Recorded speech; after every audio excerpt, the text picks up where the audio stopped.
I think we are actually ready to start whenever you are, and it'll get us where we need to be. Okay, that sounds great. Good afternoon or early evening to everyone. It's good to see you all this evening. I am Councilwoman Catherine Shields, the 4th District at Large City Councilwoman, and also the Chair of the Finance, Governance, and Public Safety Committee. This is our second in a series of 3 public hearings dealing with the upcoming budget for the city of Kansas City, Missouri. I would appreciate it if my other colleagues who are there would introduce themselves. Mayor Lucas, if you'd like to begin.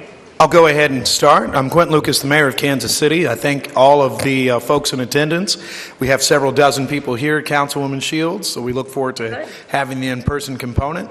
As always, thanks to our budget staff for putting together the presentation, and we look forward to hearing from our constituents. And then I know here in the chamber, Councilman O'Neill is to my right. Kevin O'Neill, 1st District at Large.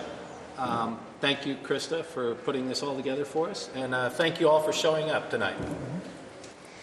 Dan Fowler, 2nd District, same. I want to thank Krista for doing this, and Tammy Queen, our Director of Finance, and we appreciate you all coming out on a cold night to talk to us. And Councilwoman Shields, we have 6th District, Councilwoman Boo. Andrea Boo, 6th District at Large, and I echo everyone else's welcome. And then the wonderful 3rd District at Large. Councilman Ellington, do you want to say anything? Brandon Ellington, 3rd District at Large, City Council. All right, and Councilwoman Shields, back to you virtually. Okay, and also we have Teresa Lohr virtually, who's attending virtually. Thank you. Welcome, Councilwoman Lohr. Thank you. I think, well, Mayor, if unless you have any other opening remarks you'd like to make, I think I'll turn this over to Krista Morrison to begin the presentation from our budget officer. Let's go right ahead to Ms. Morrison. Thank you, Councilwoman Shields. Well, good evening. Krista Morrison, Budget Officer. Really excited to see so many people coming out to participate in your public budget process this year. This is one of a few opportunities that we talk about every year about what residents want for prioritization of city resources. So it's great to see so many people engaged in person and online this evening. I'd also like to thank our City Clerk's Office and City Communications Office that helped facilitate this and each and every public budget meeting that we have scheduled. So I'm going to provide a quick overview of Kansas City's submitted budget, and then we will turn it over to public comment, because that is what we're really here for, is to hear from Kansas City's residents on the submitted budget. So high level, Kansas City's submitted budget is a $1.9 billion submitted budget. Our budget is broken down in 2 categories. One is governmental activities funds. That is everything with the exception of what we consider business type activities. That's aviation and water. Our government activities fund submitted budget is $1.3 billion. That compares to last year as a $123.4 million increase, or 10% from last year's budget. And the majority of that is the federal stimulus dollars from the American Rescue Plan. And we'll go into detail about how the city's prioritizing the American Rescue Plan forward. The business type activity funds is $647.3 million. That is a $50 million increase, or 8.4% from last year's adopted budget.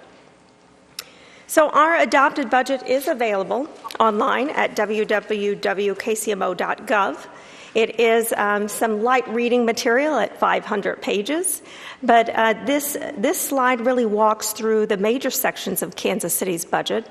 The first is the Transmittal Letter, and this is a letter from the city manager and the mayor talking about the highlights and major changes in Kansas City's budget from last year's adopted budget.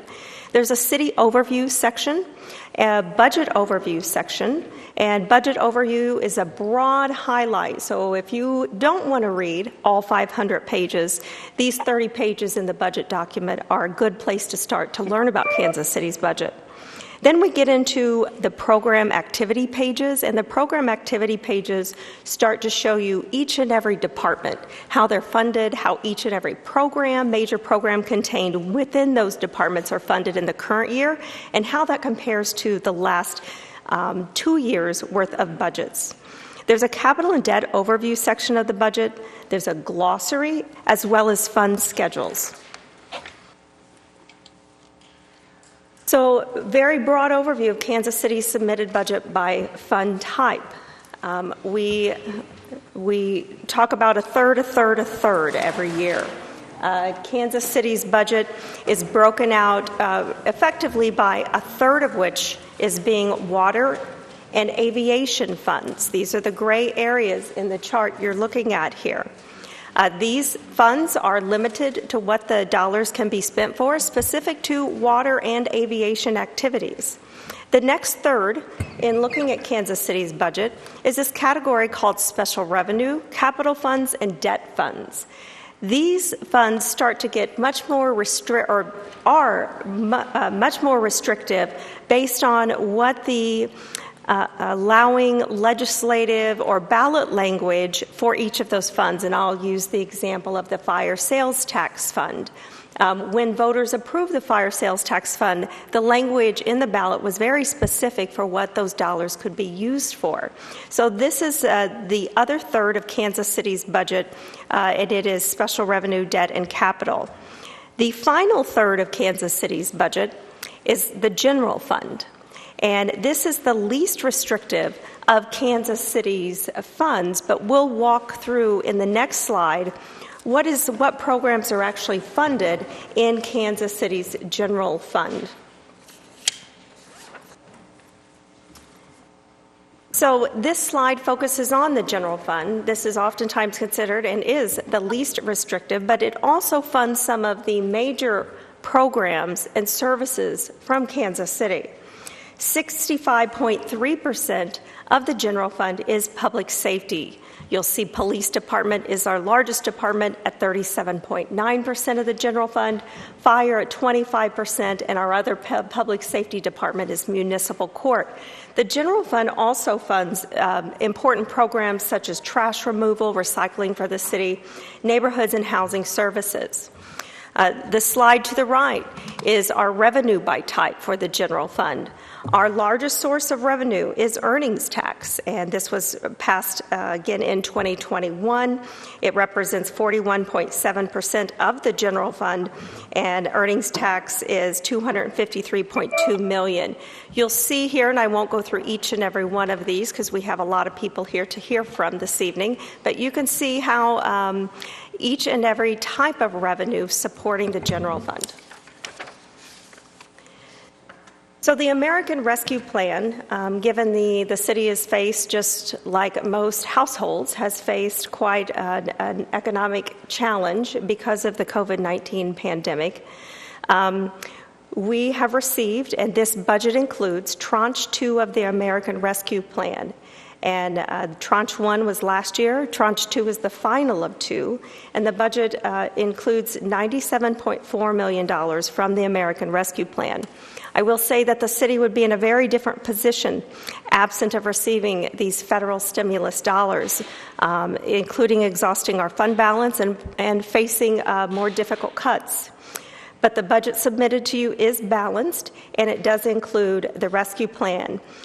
Tranche 2 is not only helping support the city and its direct costs associated to the COVID-19 pandemic, but it's also focusing outwardly on community programs. So to highlight just a few of these that are included in the submitted budget, and we'll go into more detail ahead.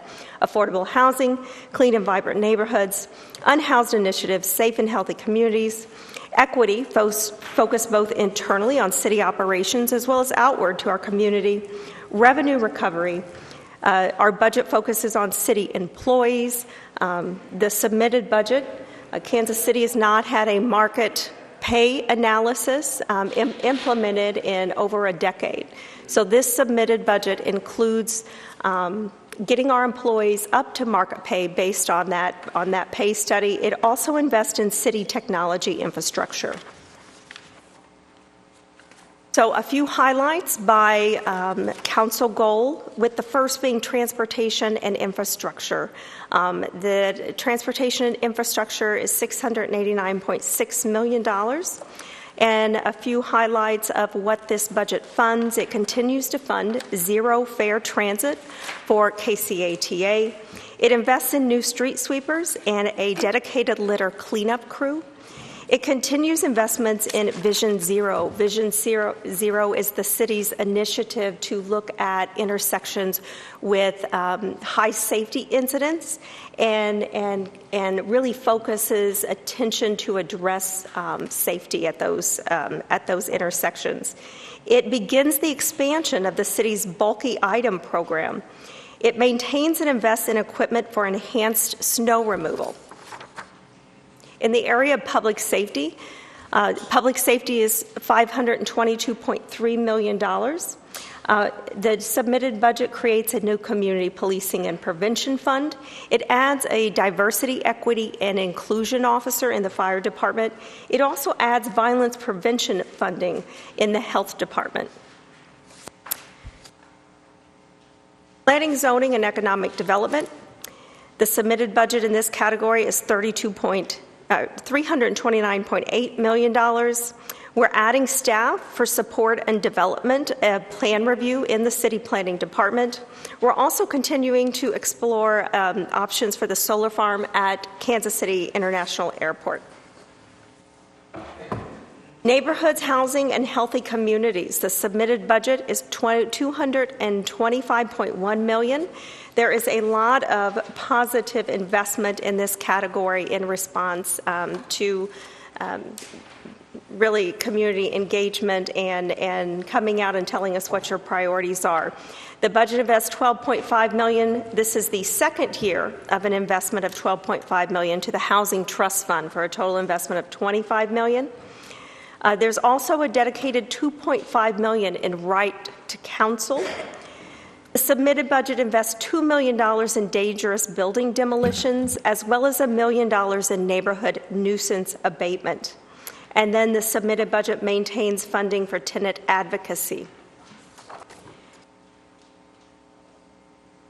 The submitted budget invests in a program that the city manager and the city council is supporting called Rebuild KC. It's a neighborhood grant program. And that grant program is open right now for applications, and I would encourage you to go to kcmo.gov and read more about this and the application process. You'll see, and I won't read through here, but this is really investment in Kansas City's neighborhoods. And a few highlights of eligible grants could include activities to promote healthy communities, violence prevention and crime prevention initiatives, as well as job creation and employment training programs. Those are just a few of eligible programs for these dollars. Finance and governance. The submitted budget for finance and governance totals $147 million. It invests in adding staff to the Civil Rights and Equal Opportunity Department for compliance monitoring. It maintains an office for equal employment opportunity. It creates a team in the law department dedicated to sunshine requests. It continues transition of the city's fleet to zero emissions. It creates a grant coordinator, and it invests in city technology infrastructure, particularly around the area of cybersecurity. A few highlights on the city's capital improvements plan, and that's fully detailed. There's a capital section of the budget. Our 5-year GO bond plan invests $20 million in street reconstructions. This is year 2 of a 5-year additional investment of $20 million for a total investment over those 5 years of $100 million for street resurfacing. The 5-year plan includes $5 million in the submitted budget for sidewalks and $2.5 million for ADA improvements across the city. Those are just a few of the categories included in the capital improvements plan. And then finally, our capital improvement sales tax fund, we have dedicated dollars to address much needed safety concerns and structural issues with the City Hall garage and facility. The legislative process. Kansas City submitted its budget to the City Council. City Manager did on February 11th. We had our first virtual public meeting on February 19th. This is our second public engagement on Kansas City's budget. It is both in person as well as virtual. The budget ordinances will be introduced in legislative session tomorrow, February 24th, and the third opportunity for public engagement will be virtual and on March 5th. And on March 24th, we are scheduled for the City Council to adopt its fiscal year 23 budget. And this is just a reminder of those dates again of the public budget process. We've had our first meeting February 19th. This is our second public meeting, City Hall and virtual. And then our final opportunity for those wishing to engage in your public budget process is going to be virtual March 5th from 9 a.m. to 12 p.m. The links to those sites are available to those meetings are available on the City Clerk's website. And with that concludes a budget overview, and I do appreciate the time. And I will turn it over to the chair and Mayor Lucas. Councilwoman Shields, I just wanted to briefly note for us, there are a few more council members here in the chamber, and perhaps the easiest way to do that is if we just go through, at least for here in the chamber, if you didn't get a chance to introduce yourself, we'll start there, and I believe the 5th District perhaps starts. I'm Lee Barnes, 5th District at large. Good evening, Raina Park Shaw, 5th District. Councilwoman Robinson. Good evening, Melissa Robinson, 3rd District. And with that, Councilman Shields, we are done talking. I know you have a few more virtually. Okay, yes, we have two more of my colleagues that have joined us, Councilwoman Heather Hall and McManus. Do either one of you have any fully want to introduce yourself? It's Councilwoman Heather Hall from the 1st District in District, and Councilman Kevin McManus, also our Mayor Pro Tem from the 6th District in District. Now I think it's time for us to get to the reason we're all here, which is the comments from our people in both attending in person in the chambers and also those attending virtually. Mayor, I think we would start with the ones in attendance at the chambers. Absolutely. And you know what, I'll take the list. Although I have some people before me. Councilwoman Shields, just to confirm, we're doing 1 minute of testimony? Yes. All right. You'll have 1 minute to testify. We'll go with the list as signed up, and then we'll proceed from there. The first person is Ron Hunt, followed by Irving Graham. And there will be an indicator on the screen as to your time. Okay, I'm not a rapper, but I'll go as fast as I can. My first interest is the crime and violence. Last week we had an incident where a mother and her acquaintance was shot along with a 5-year-old boy. And I think Mayor and City Council, I think we need to put our community on notice. This is, we're starting off to a bad year, and we need to kind of get a grip on that. I really want to see that take place. Second, the violence and prevention money, I like to see that supported. I kind of support that, especially in our neighborhood. The capital improvement, I like to see if some of that dollars can go to our 63rd Street project. Also, the youth. Blue Hills kind of collaborating, working with Arts Tech. I think that's a good place. They had about 200 kids there last week, and that's a good place for our kids to dwell in. Lastly, our neighborhoods. I'm hoping that our neighborhood can get the monies that we can work with law enforcement. I got an initiative that I'm working on. I think, Mayor, that you know that we can work with law enforcement in our CAN office. Thank you so much, Mr. Hunt. Bishop G. Mr. Graham. Different people. Amen. Thank you so much for this time. I'm just going to read what my concerns are. As the benefactor of an overlooked and unnurtured high crime neighborhood, I write to articulate my support and needs with respect to the goals of the South Round Top Neighborhood Association organization in their bid to enhance, develop, and drive positive growth in the community. As a resident, we are constantly bombarded and at times overwhelmed with the objections of people desirous to buy in a particular neighborhood or street due to blight, nefarious activity, and an array of other societal ills still facing many areas of our lovely city. The opportunity that South Roundtown offers is one of hope in returning its community to its former vibrancy, with the future goals of developing palpable sense of community and redefining all that it means to be a good neighbor. With the help and support of our fair city council, we plan to rebuild our neighborhood. We want to have in place the Community Action Network, rebuild our headquarters, meeting place, receive city resources that directly affect our South Roundtown Neighborhood Association. And ma'am, I'm going to ask you to wrap up for us. Okay. Just so I stay. I'm sorry. Okay. That's okay. Okay, I'll just go straight to the end. As a resident of this great city, I am committed to doing my part to support the leadership of the South Roundtown neighborhood to impact the neighborhood and surrounding areas. And from our great orator, Dr. Martin Luther King, whatever affects one directly affects all indirectly. Thank you for this time. Thank you so much. We'll next go to Gillespie, followed by Henrietta Harris. Hello. Hi. I am Gillespie, lifetime resident of Kansas City. And in this year's budget, I would appreciate it very much if the East Side residents could get some assistance on infrastructure and public transportation. It takes us an hour to wait on a bus for the East Side residents. West Side residents, buses run every 12 minutes. And the time it takes me to catch a bus, they get 6 buses. By the time they get to City Market, the buses are empty. Well, I'm still waiting on a bus. And the streets on the southeast side of town are eroding so terribly that it's hard to even push a buggy. Meyer does not stop at Troost.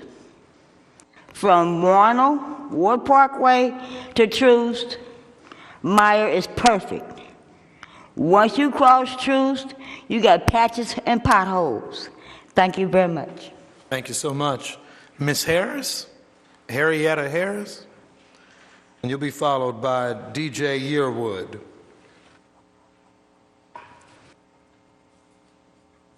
To the mayor and city council people, my name is Henrietta Harris, and I'm a member of Parade Park Homes. And what I'm asking is quite simple.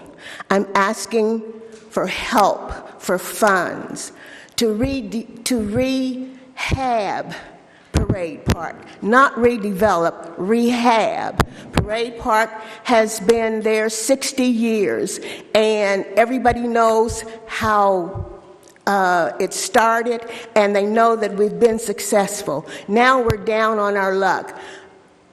I don't blame you for that. I blame Parade Park for that. The board members, the attorneys that we've had, the managing agents that we've had, okay, they haven't had Parade Park in their hearts, okay? They have some other agenda. I don't have the slightest idea what it is, but our agenda, the majority of the members want to keep Parade Park as a co-op. We are a family unit down there, families. We're not just for senior citizens. I know I'm out of time, but please give us some consideration as far as monetary help to help us get on our feet. And I promise you with all my heart, we will make you proud. We will make you proud. God bless you. Thank you. Thank you, ma'am. DJ Yearwood, followed by Juan Tubb. DJ Yearwood, Juan Tubb, and Alexis from Arts Tech. DJ. Hello, council members and Mayor Lucas. My name is DJ Yearwood, and I'm here on behalf of Urban Neighborhood Initiative and the Promoting Equitable Neighborhoods Coalition.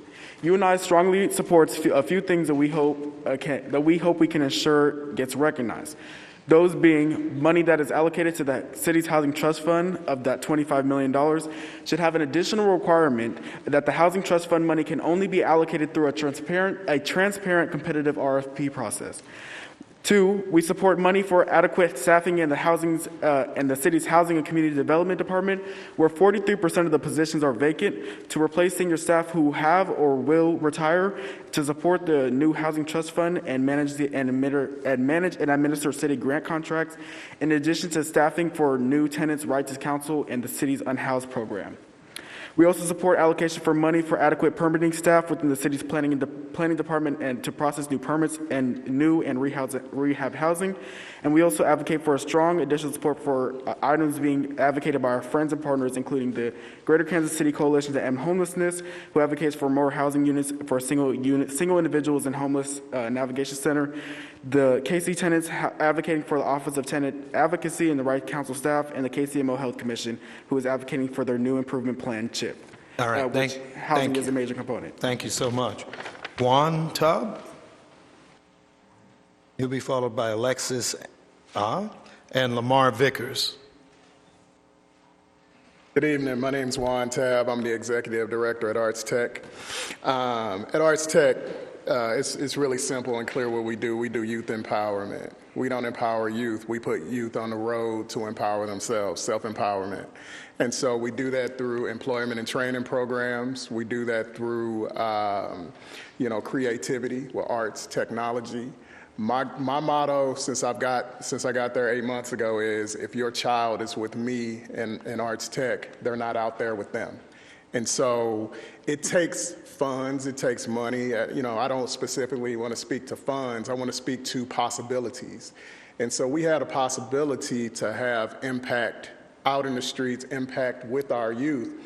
We just need a place to do it that's up to date, a place where we can get teams in our door in order to do the programming. Yeah, it takes money. I'm tired of asking for money. I just want to show you what we can do, and you will give the money.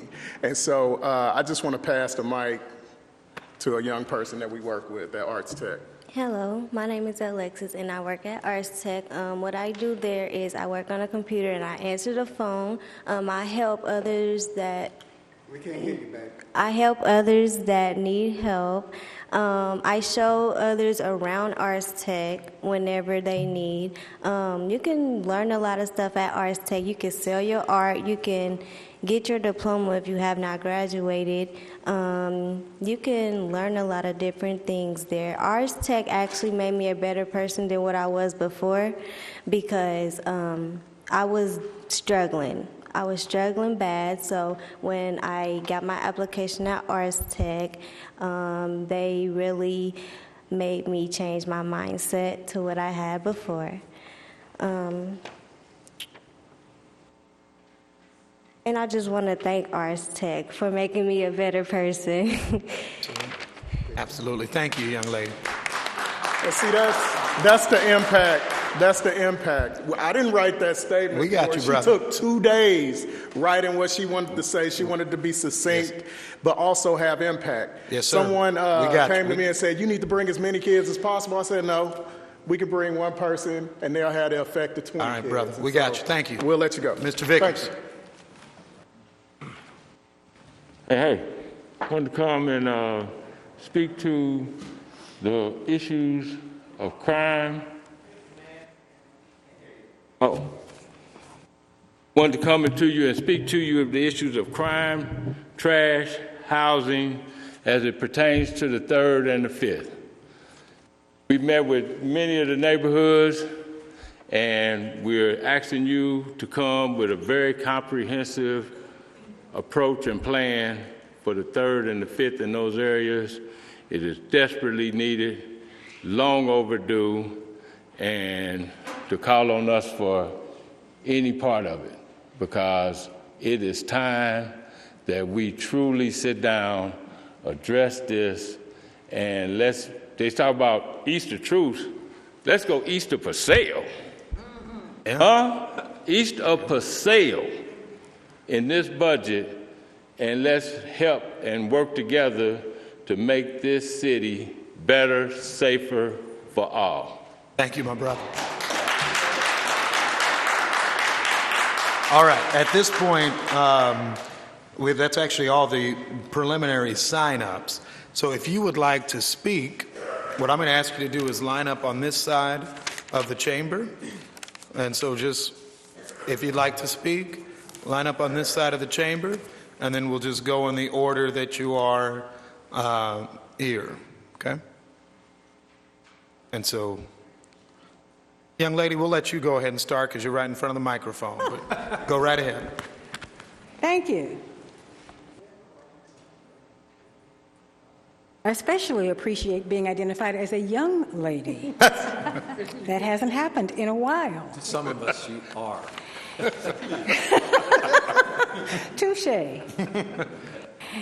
Good evening. My name is Myrtle Bailey. I, too, am a member of Parade Park Homes. I'm a member currently serving an interim unexpired term on the Board of Directors. And I am coming tonight to thank Councilwoman Robinson for introducing ordinance number 220184 in today's Finance Committee meeting. I am asking that this measure move smoothly through the council review and approval process. These funds will be added to a laundry list that can be provided to each of you of resources that have already been committed to securing Parade Park as a source of affordable, quality housing. There are families there. There are 16 legacy families there. We want to grow. We want to stay. Thank you. Thank you so much, ma'am. Sir.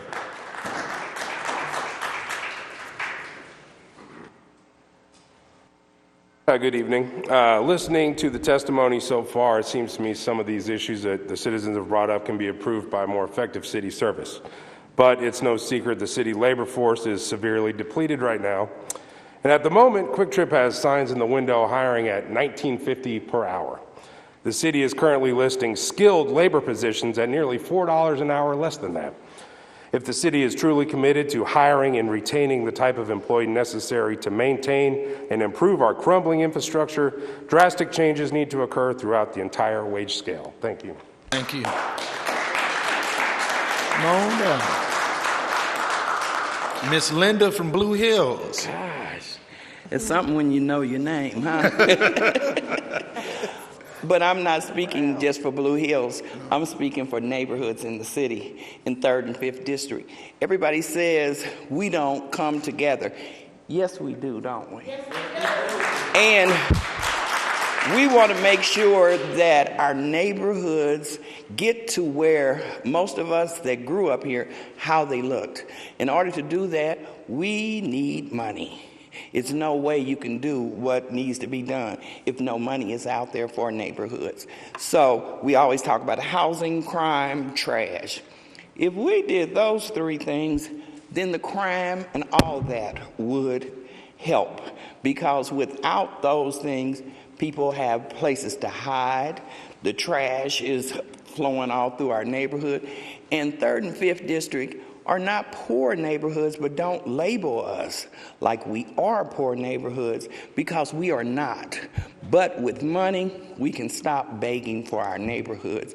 So give us the money we need. Yes, ma'am. Thank you.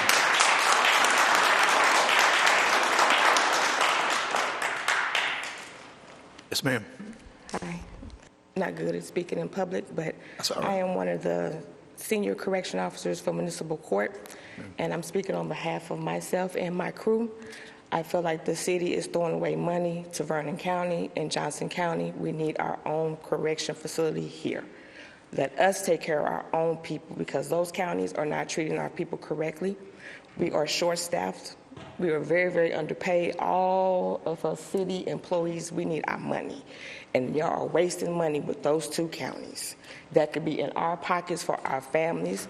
I have my grandbaby here with me. I got some of my co-workers here. We need our money. We can't hire anyone right now because no one wants to work for the amount that we're paid at this moment. and the stress that we have to go through. And we're up and down that highway 365 days, no matter what the weather is, no matter what. And we're dealing with a lot of mental health, so we need another mental rehab center here. TMC is not it. We need universal health, let me say. It's not it. We need something new, and we need it fast. Thank you. Yes, ma'am. Thank you. Is there other public comment in the chamber? Other public comment in the chamber? Please, if you're interested, come on down. Hey, you know what I was thinking. Ezzy, come on down. We'll switch to online after this, so please line up if you're interested. All right. Yes, sir. All right, great to see everyone. My name is Ezzy Redwood. I actually just realized through some conversations that the $11 million that was originally set aside and suggested for entrepreneurs and small businesses in Kansas City was actually taken out of the budget, and that's something that, you know, for us feels a lot like we've defunded our neighborhood jobs and job creators, and that's something that we will be in touch with everyone about because we feel neglected. We feel like neighborhood crime will continue as long as there is 30% unemployment rates, and as long as the people who are creating those jobs in the neighborhoods are disregarded at a time when others are taking their Biden bucks and significantly investing in their neighborhood job creators. Thank you. Thank you. Yes, sir. Please. Good evening, everyone. My name is Irvin Graham, South Round Top Neighborhood Association President of Kansas City, Missouri, of USA. I just want to say greetings. And one of the things we learned in our leadership classes was to consider people first. So instead of it being a homeless person, it's a person without a home. And that has really given us a new perspective on how to treat each other, respect each other, and love each other. And if we can get the entire city with the people that are in the administrative positions to do that with us, to consider us as people, then we know we don't need to ask for help because we know we can count on you all. Thank you so much for being a part of what we're doing. So, thank you, sir. With that, we will move to online comment. Ms. Pugh, are you, or is it Ms. Marilyn? Teresa Perry. Okay. Ms. Perry? Teresa Perry.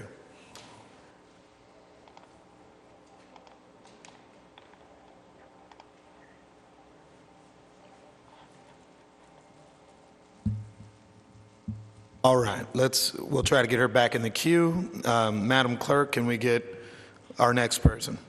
Yes. Nina, 4th District.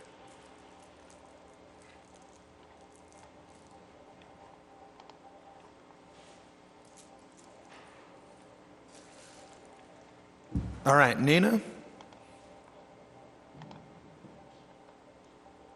Hello. Priorities, top tier in the budget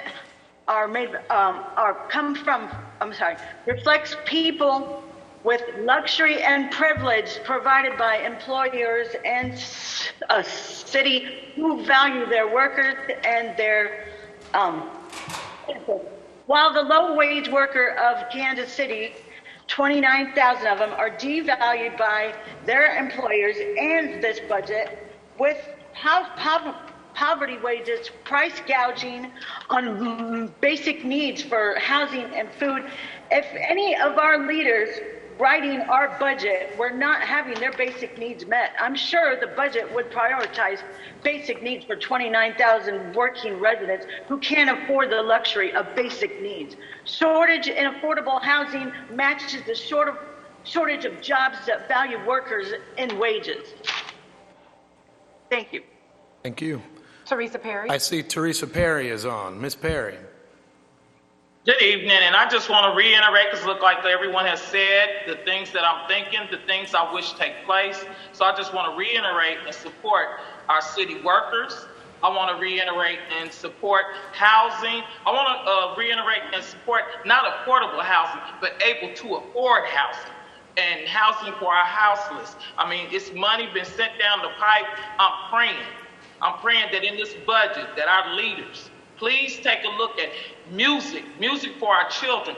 A lot of things they discuss, if we put some of these things in place, it would reduce crime, all that. I thank Councilman Ellington for the public safety thing he's getting ready to do.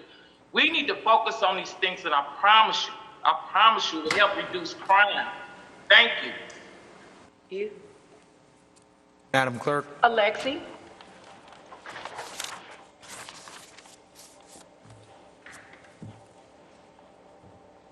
Hey everyone, can you guys hear me? Yes. All right. My name is Alexi Henderson. I grew up in Parade Park, and my family has lived in Parade Park for about 3 generations. This is a neighborhood full of friends and families, both nuclear and expanded. We're asking the City Council to use Ordinance 57 Parade to repair Parade Park.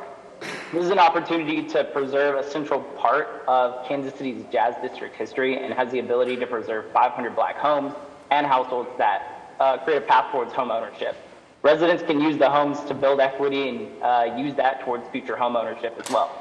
We're asking the city to fund the repair and the rebuilding of Parade Park, and in this we need transparency and the commitment to keeping the housing prices static and the community intact. Financial support paired with transparency and neighborhood input is the path towards preserving our homes and history for another generation.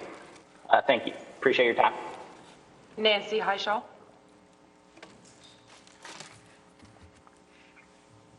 You're muted, I think Nancy. you're on mute, Nancy. Ms. Highshaw? I apologize. Yes, ma'am.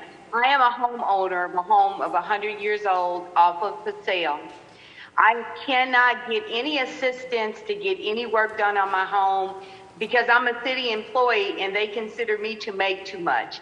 Yet I noticed that there's advertisement, if you have a CDL license, you can make up to $85,000 a year, which I am nowhere near.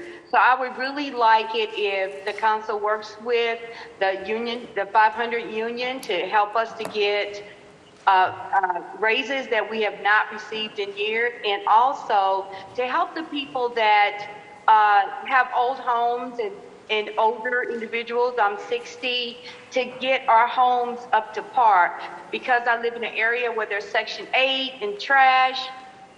No one would want to buy my home.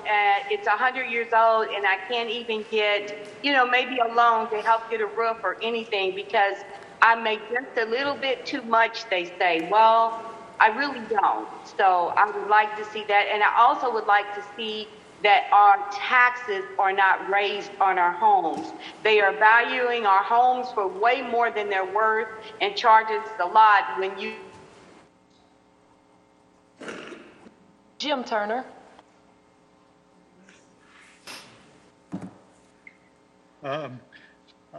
Yes, thank you. Our Office of Environmental Quality should remain in the City Manager's office.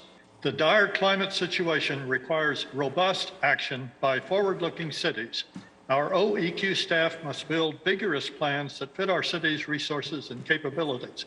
Those proposals must be communicated intact to the City Manager and all affected departments of the city.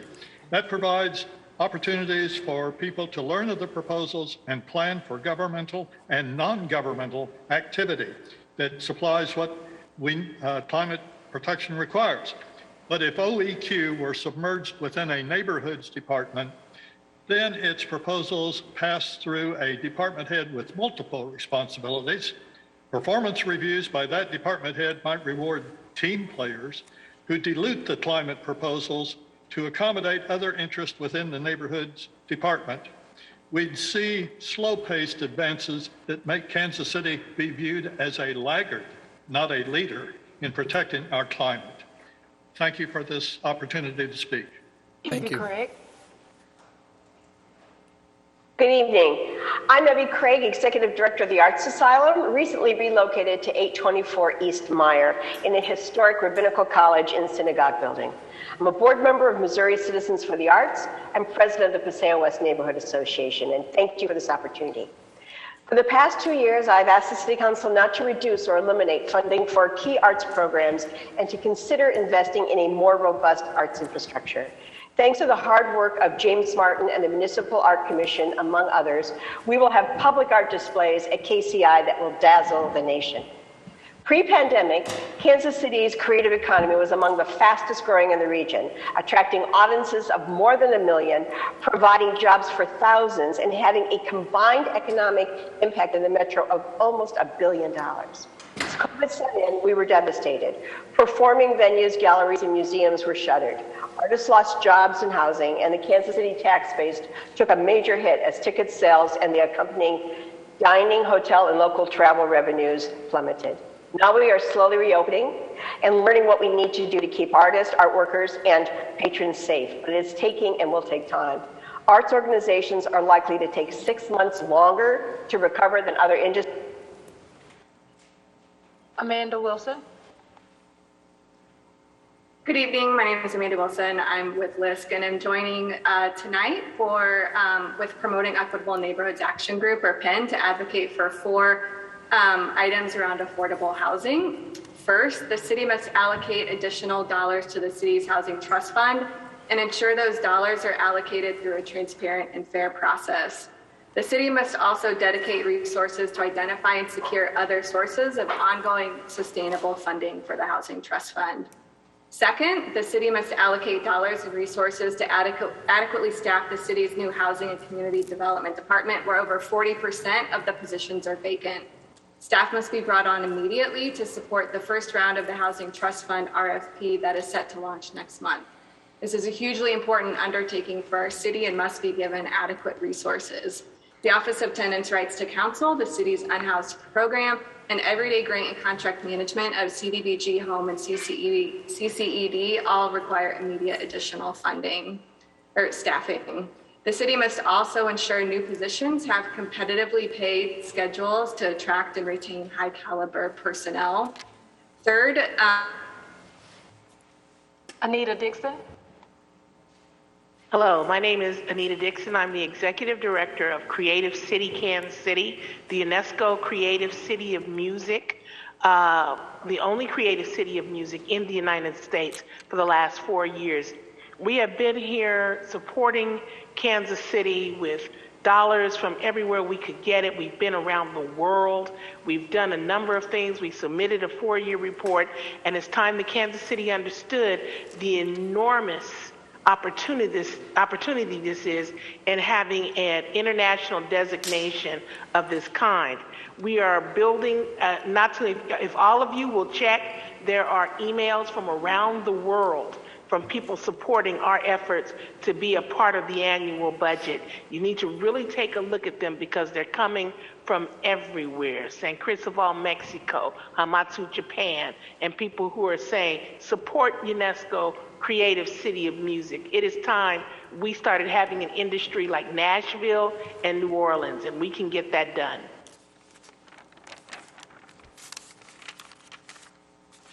There are no more online, Mayor.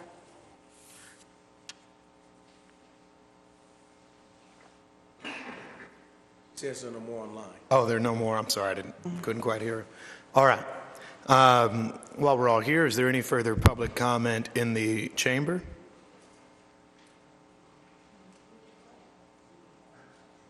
Any more public comment in the chamber?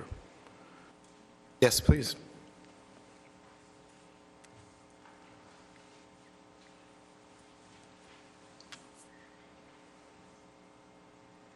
First of all, I'd like to say thank you. Representing Local 500, work for wastewater, 18th Street and Prospect. Just basically come, keeping in layman's term, we need help. We need money. I used to work for the city back in 2001 for Public Works. I left because we didn't have no money. I see one of my fellow mates up here, but we need some help.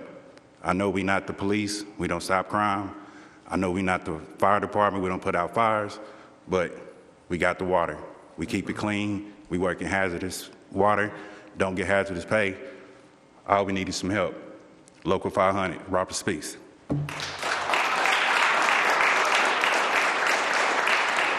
Thank you, sir. Thank you. Any further public comment? Hearing none, we'll return to Councilwoman Shields, and we'll likely wrap up from there. Councilwoman Shields. Thank you, Mr. Mayor. Again, we want to thank everyone for their testimony this evening. We want to thank the staff for their diligent work on setting up these hearings and bringing this budget to us. I want to remind people once again that our final public budget hearing will be on Saturday, March 5th from 9 to noon in the morning, and it will be another virtual hearing. So anyone from anywhere in the city can link in and let us know what their concerns are or what their opinions are on this year's budget. Now I would just like for each one of the council members who are present, if they have any brief comments that they would like to make, now's certainly the time to do it. Why don't we start with the 6th district and work our way north? I guess Councilwoman Boo. All right, I want to just thank everyone for providing testimony. I think there were clearly some consistent themes here, and I know that my colleagues and I will take those to heart, because I think for the most part we all agree with the things that were said here today, and we understand the need for addressing violence and trash and the unhoused and to paying the people who do the basic services that we promise to our citizens. So I appreciate everyone that have been here, that's here today, and look forward to continuing the discussions. So thank you. Mayor Pro Tem.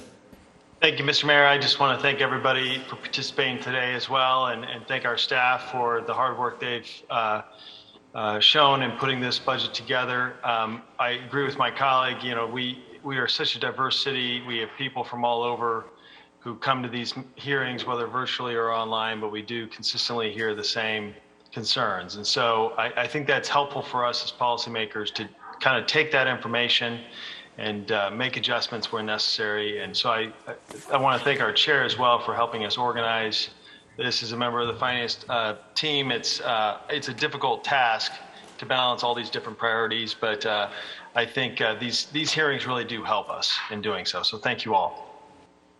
Councilwoman Park Shaw. Thank you, Mr. Mayor. I just want to take a moment to thank all of the finance department, budget department as well, for putting this together. I know that you spend a lot of nights trying to coordinate this, so thank you for all of your work there. And most importantly, I want to thank the residents. I know coming downtown is, for some of us, is not easy, and so I want to thank you for making the sacrifice to come in tonight and letting your voice be heard. We are listening. I'm excited to even say that some of the things that we heard tonight, we've already started working on. So it's refreshing to know that we're on target with some of the things that you've said. Definitely, I recognize we got more work to do, but thank you for making the commitment to come down here and let your voices be heard, because it does matter. Councilman Barnes. Yeah, I'll just reiterate what my colleagues have said previously in terms of thanking everyone for taking the time to come out and express your feelings and giving us an idea of what you think are some of the things we need to put into the budget. I want to thank staff as well. It's a lot of work putting budgets together and trying to get 13 folks to come together and make a determination about how we're going to spend these dollars. So thanks, staff. And again, we welcome you all to continue to give us your ideas about how we are going to spend the dollars here and within our budget. We'll skip to the 3rd District, Councilwoman Robinson. Thank you, Mr. Mayor. Again, I want to thank all of you in the audience for coming out and voicing your concern and your input for the budget and our direction there, as well as the individuals that are online that shared your public testimony. The best policy ideas come from the people, and so we appreciate you taking the time to give us those so that we can contemplate and move forward. There was a lot of testimony about just being more process-driven regarding the Housing Trust Fund, and I take those very directly because I am the council person who has introduced the majority, if not all, of the ordinances that are related to spending the Housing Trust Fund dollars. But I do that because it's a sense of urgency. I do that because the vacant houses that we have on the city's property could be used for individuals who are homeless right now, today. I have introduced these ordinances because we are in a crisis. Parade Park is in a crisis, and we need to make sure that those monies are spent so that those individuals can be there and age in place and stay there and have access to that property as development is occurring around them. So I just wanted to take this opportunity to say that we shouldn't be waiting 6, 7, 8 months to spend $12.5 million when individuals are literally dying on the street. Councilman Ellington.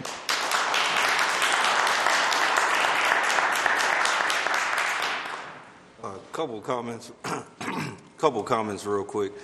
We heard a lot from neighborhood organizations about neighborhood dollars, crime prevention dollars, or community self-determination dollars. I do want to say that I'm happy that the department has heard some of our concerns that we've been voicing for over a year down here.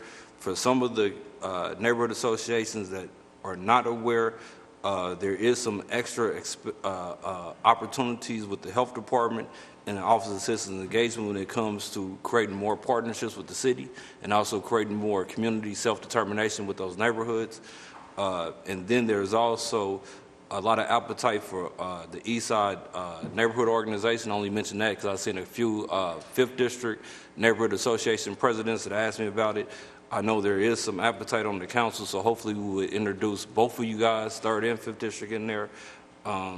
Parade Park, I am 100% committed to doing what I can to help you guys be solvent down there, even though I have concerns about the potential takeover and also the sellout of the property and the evaluation of property down there, and I've been extremely vocal with that. But as far as the maintenance dollars and the rehab dollars, have no issue with that. The Housing Trust Fund, I'm also cognizant and aware and paying attention to that, the same with Councilwoman Robinson, and I think I touched all of the notes that I put down. If I miss anything, you can always email me, but that's pretty much everything, I think. Thank you, sir. Councilman Fowler. Thank you, Mr. Mayor. And I've been in this job 6.5 years. If I've learned anything, it's that the last thing anybody wants to do is hear me talk very much. So I'll keep it short. All the things that you mentioned, we wrestle with just about every day. And unless I'm really tired, I lose sleep over a lot of these issues. So we are trying to address them as best we can. There are always, in any organizations, unlimited need but limited resources, and so it's us to spread those around as best we can. But I want to thank our finance department because they are really, really good, and they do a very good job of explaining this stuff to us and bringing us together. But I especially want to thank you all for coming out tonight. It's a cold night. It wasn't easy to get down here. We know that, and we do really, really appreciate hearing from you. So thank you very much. Thank you, Mr. Mayor. Councilwoman Lohr. You're muted. You're muted. Sorry, I was trying to keep the cat out of the program here. I want to thank you all very much for coming out. I don't want to be repetitive. We'll do the best we can. Thank you. Thank you, Councilwoman Lohr. Councilwoman Hall. Good evening, and I just will repeat it. Thank you so much for everyone who's being a part of the process. This is your budget. It's not the 13th of us budget. It's your budget. I'm so grateful that the citizens of Kansas City are making an effort to call and text and chat and show up. So thank you so much, because we are wanting to do the kinds of things that make everyone in Kansas City have a better experience. So thank you so much. Thank you, Mr. Mayor, and thank you, Councilman Shields, for your leadership on this as well. Thank you, Councilman O'Neill. First off, I want to thank everybody coming out tonight to speak, and for those that didn't speak, for supporting those that did. I think it's really important for me to really see so many city employees out there. I really appreciate you guys coming, because we have three very important things to do on this budget, and one of them is how do we retain our great employees?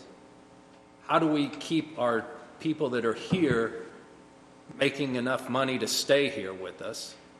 And the third thing is we got to get you some help, because a lot of departments are working on 60, 70% capacity of employees. And I know that's a real tough part for the guys that are having and gals that are having to go and fill that workload. And so we hear you, and we really, those are three things that I really want to focus on this budget is making sure that our workforce has the money and the tools they need to do their jobs. So thank you. Thank you, Council. Thank you, Councilman O'Neill. I'll speak briefly, Councilwoman Shields, and I'll turn it over to you to close us out. On the Parade Park issue, I had the blessing of sitting in Councilman Ellington's seat previously. I know Parade Park very well, continue to visit it probably as much as anybody in this body, and we will not abandon you. We will make sure we do what's right. We make sure we try to come to a solution that makes sure that we don't have these challenges again and again. But I thank you all for being here, and it's recognized. For our city employees, I mainly want to speak to I hope he's still here, the brother who had noted you may not be a police officer to stop crime or a firefighter and fight fires, but your job is vital. The city doesn't work without you. We understand that. We know that. That's why this council is having an extensive conversation on how we treat you better. And I think everybody here can promise you we will do better. We won't be perfect, but we are going to try to make sure we do right by y'all, because it is fair to say for a long time we have not. Your work is noble, it is great, and so we thank you all for all that you do, and we will look to improve. Councilwoman Shields.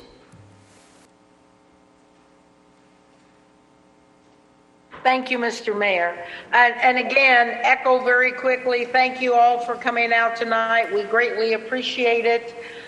This is the second of 3 hearings. We're very appreciative of everyone coming out and giving us their thoughts. One more time, the final hearing will be Saturday, March 15th. I can't say it. Saturday, March 5th from 9 to noon. And again, it will be a virtual meeting, and we hope that many citizens who have not yet spoken will take that opportunity to bring us their views. Again, thank you to the Finance Department and particularly our Budget Department for the work they've done. And with that, Mr. Mayor and all of you, I will just be wishing everyone a very good evening.